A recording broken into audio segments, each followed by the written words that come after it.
So lately, as mentioned in a previous video, that I've been enjoying just walking as like as a form of exercise.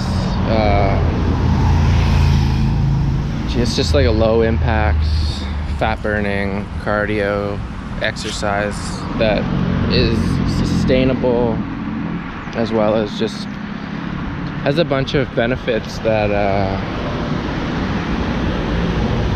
I don't think people, it's easy to overlook walking, but yeah, I'm just enjoying it a lot these days. And then another thing I wanted to bring up was fasting. I've been fasting for years, and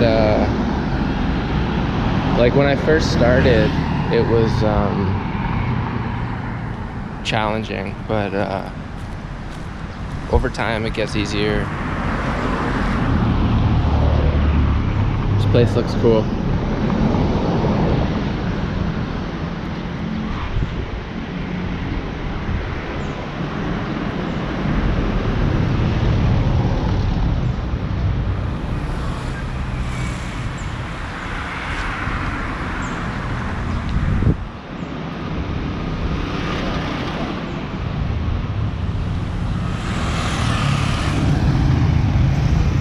That's a beautiful hotel right there.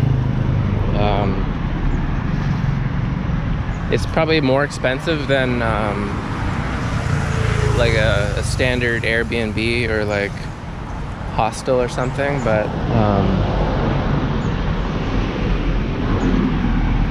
but you'd be surprised, like that probably isn't that expensive to stay in, but it's beautiful.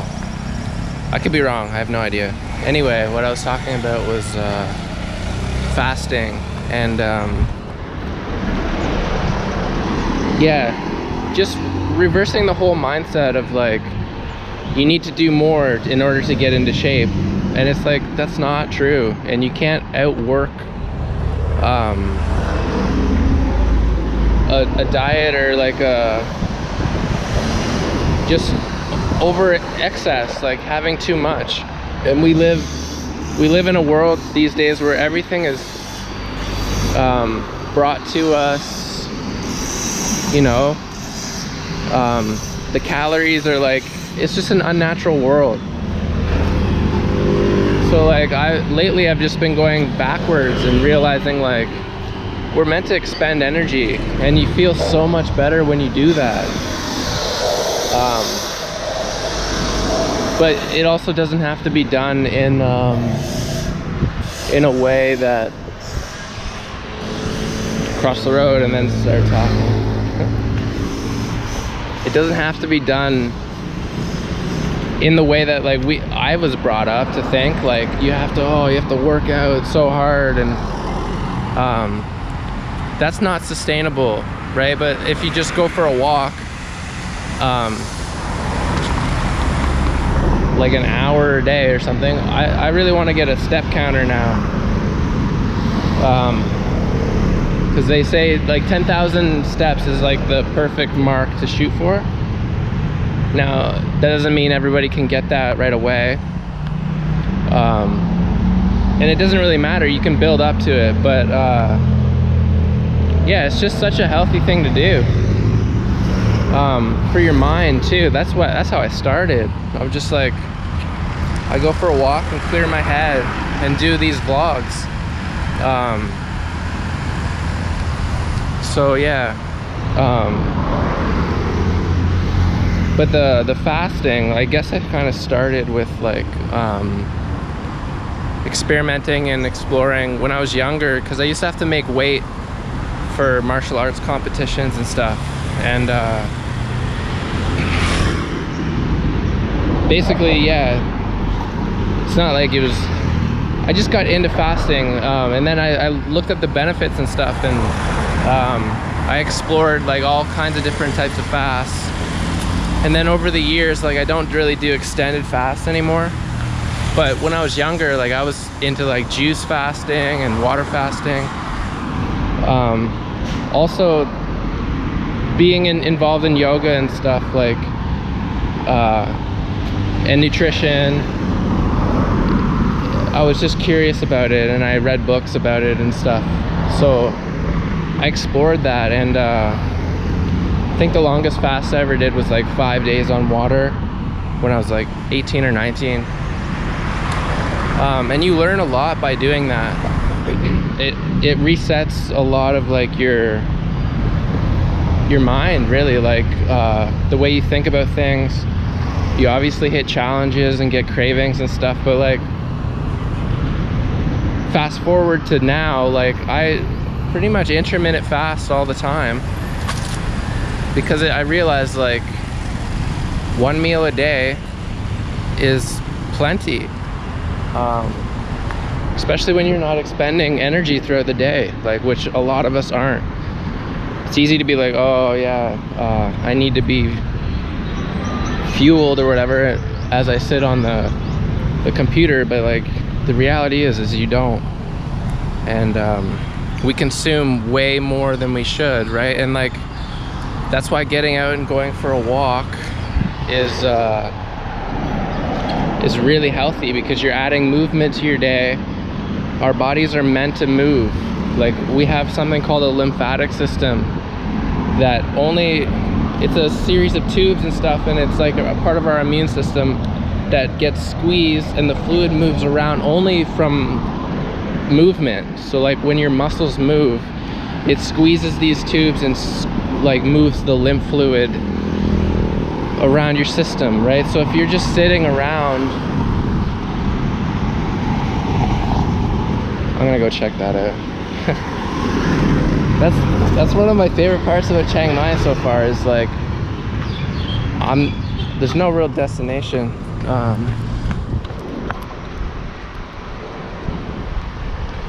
And I'm just discovering all this stuff that there's so many temples that like I don't even know what this is called.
All right, so my rant got a little bit sidetracked by that temple. But yeah, the point I was trying to make was that just different things I've been discovering, that like changing your mindset and changing your approach to things can really make a big impact on the results you're getting. Like, chances are you don't have to work harder than you're already working, unless you're a complete sloth. It's more likely that you are doing the work, but you're just doing it inefficiently and incorrectly. So it's like a problem of the mind. Trying to cross this is like really challenging sometimes. You just gotta go.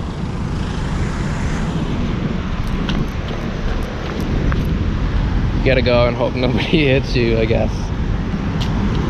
But so I guess walking and fasting, like these things, this is about doing less and doing things smarter, right? Like, it's so easy to eat a bunch of calories in today's world, and a bunch of unnatural food. So like, it's way easier, especially because it's like an addiction, and it plays on your senses and stuff. So yeah. Hey, how's it going? That guy said what's up. That's cool. Anyway, so it plays on your senses and your addictions, right? So like, when you eat food, especially the food that's been designed to you know, fuck with your brain chemistry, basically, and just prey on your reward systems. Like, you have to find different ways to trigger the release of endorphins and feeling good, and realize that like we live in a world that we're bombarded with advertisements and like temptation. Like, everything around us is temptation. And so getting back to like the fasting, what you start to learn is like, when you, instead of adding more, you're starting to take things away. And the same thing with walking, in the sense of like a CrossFit workout, which is like basically, to me, one of the more extreme forms of exercise, or even martial arts in some degrees. It's just extreme, right? And like, you reach your capacity, otherwise you're gonna break down. And recovery is huge, but what do you do in that downtime, right?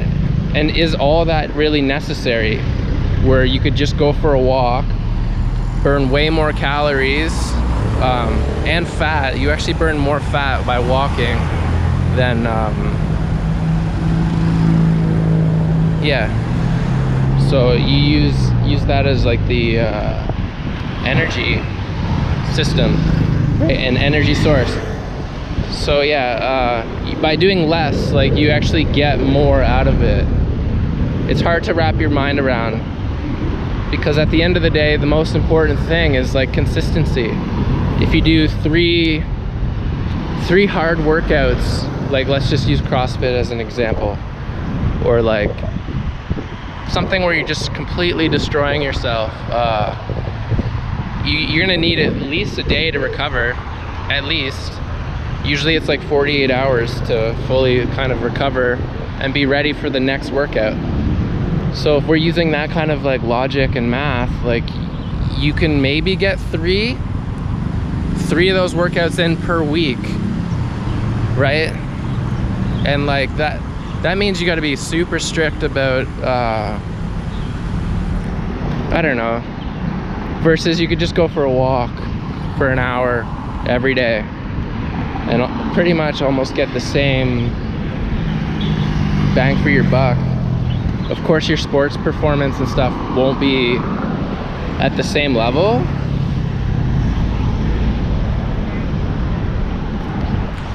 But if you're not like if you're not competing, it really, like, I guess it all depends on your goals. But for longevity and just general health and wellness, like, that's why I'm trying to incorporate this more into my life, because I realize that, like, Muay Thai training, for instance, is really rough. And I do enjoy it, don't get me wrong. I think there's a place for it, but I just can't sustain it like I used to be able to. You know, when you're younger, you recover much faster, so you're able to, like, do more. And then I've seen people struggle with this, where their mindset is about doing more, and when their body can't keep up with that, they get lost, and then they just go downhill entirely, because their approach is wrong and it's not working for them anymore. That's where, like, again, that's where walking and reduction actually comes in. So, like, if I'm eating a bunch, then I have to move a bunch, right? I have to,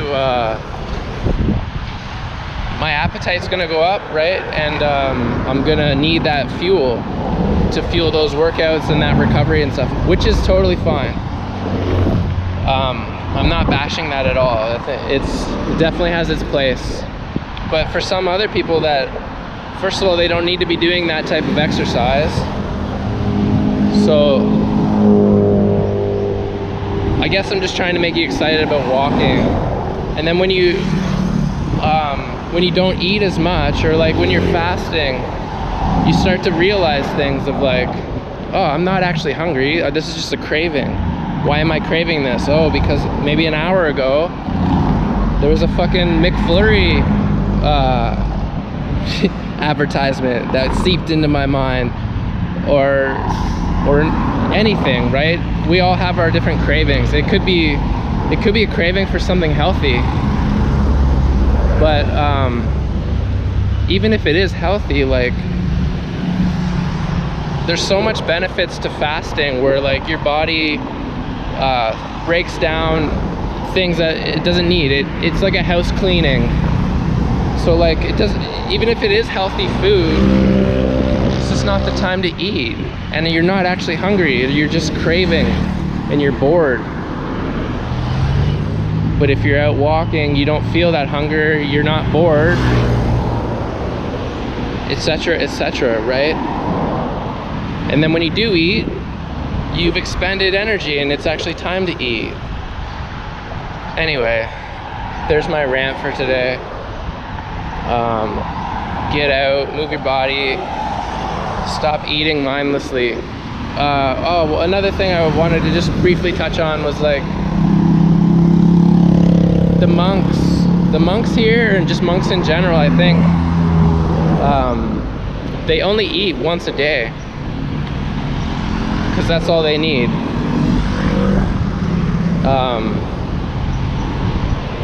I guess that's inspiring to know that, like, this is something that's practiced by a lot of people and for a long time, and they're quite all right. They don't have all the issues that we have in the West. You know, they're content, they're mindful, they're happy. What are we doing that makes us have so much mental illness, anxiety, depression, you know, insert whatever? These are things we have to really start to address, well, in my life at least, and that's the only way to do it. So, like, this is part of why I'm blabbing about this right now. I don't know who else it's relevant to or whatever, but, like, it's relevant to me, so that's what I got for you. Take care, happy days, stay happy, stay peaceful, stay mindful. Later.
one thing you don't see a whole lot of in Thailand is like opiate addiction or like heroin, because I think part of the reason is that,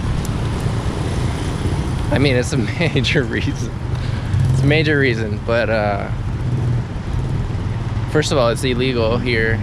Second of all, they have the death penalty for like at least trafficking drugs.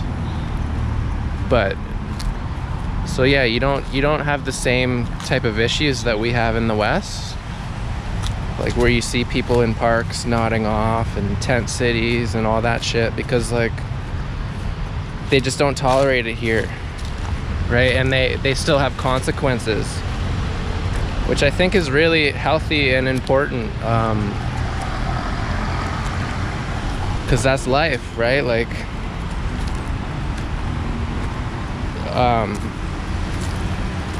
so yeah, they still have poverty and stuff here. You'll see that, like people down on their luck, but it's definitely significantly reduced.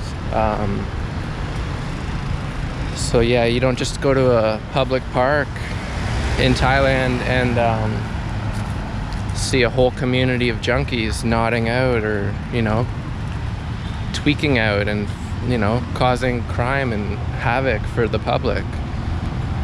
And I'm actually very tolerant and forgiving of people in that situation, but I'm just contrasting the differences of ways of life between here and like Canada or the US. It's definitely one way to avert those types of problems.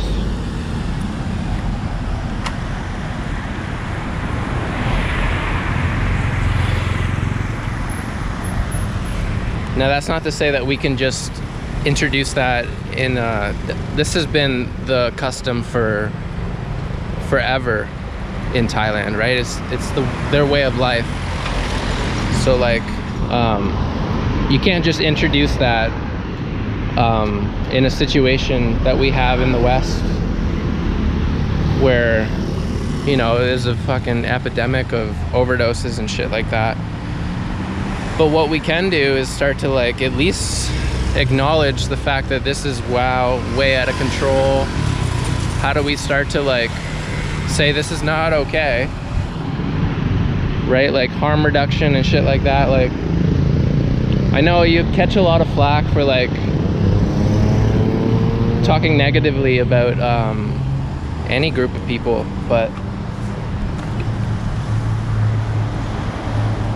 it's called tough love. And like even me just saying that, I'm like, oh, you can't say that. But I know it's worked in my life. Sometimes you have to be told, no, this is not okay. You could be doing better. And I understand that addiction is like a disease, and it's rooted in childhood trauma and all that stuff. So I understand it's a symptom and not always a choice. But as a society, you have to just contrast the differences, and that's all I'm doing right now, is just like in Thailand there's a difference and you see it, right? Like, so as a society and not so much the individual problem, it's just, yeah, it's a tricky situation. But there comes a point where like,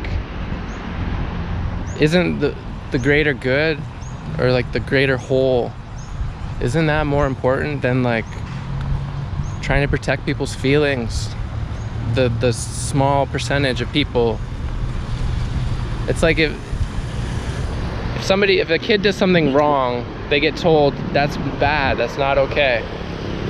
But then if a kid is not corrected, and then they grow up in life and they've never been told it's okay, and then not only that, but the society that they live in doesn't have consequences for them, then they're just these giant children that haven't grown up. and they think like, oh, it's okay, the world's gonna come save me. And it's like, actually, that's so far from the truth.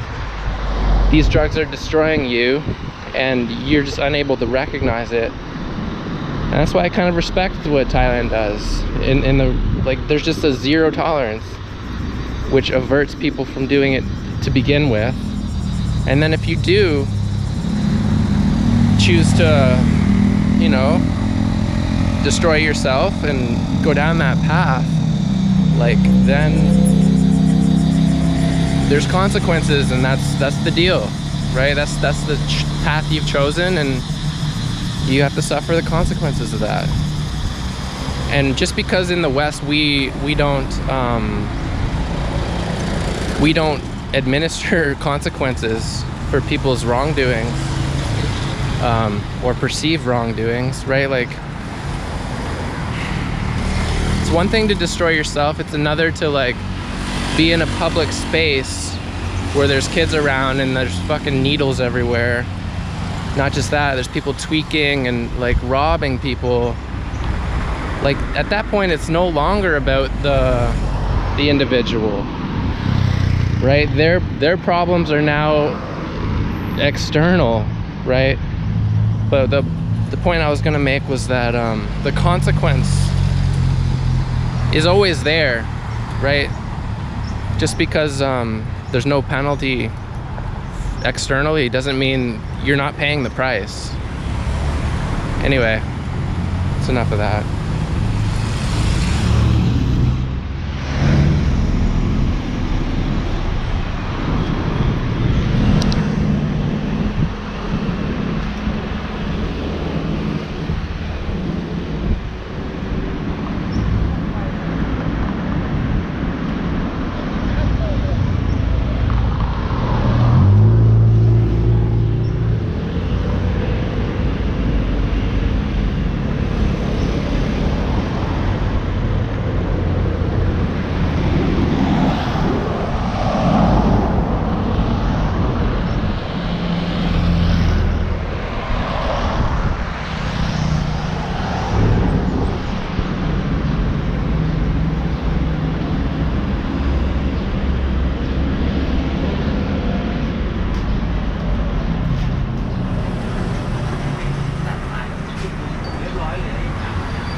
There's no shortage of Muay Thai gyms around Chiang Mai. They all look so cool. I want to train in all of them. It's just not a reality, unfortunately.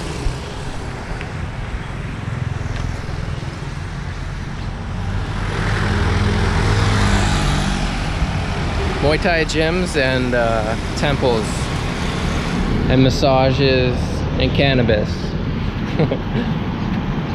That's what you'll find 100% in Chiang Mai, Thailand, for sure. I kind of wonder if, I think it's like that just all across Thailand. I'll have to come back and see for myself, I guess.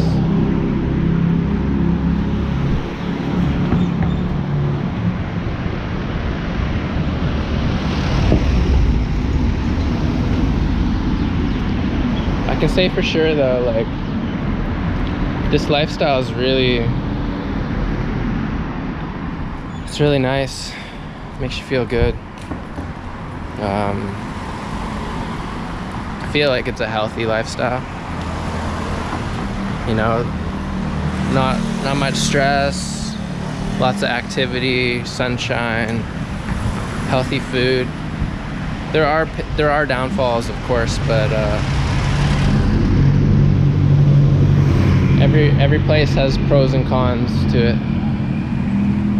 The pros of this place is phenomenal, though.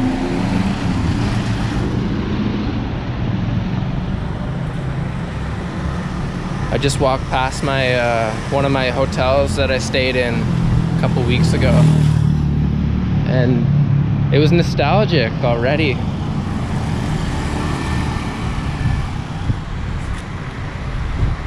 This is where I bought this shirt, this store here.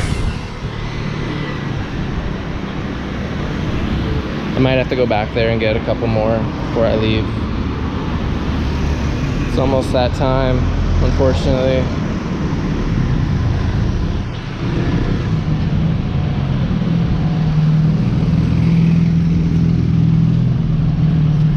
This is Taipei Gate.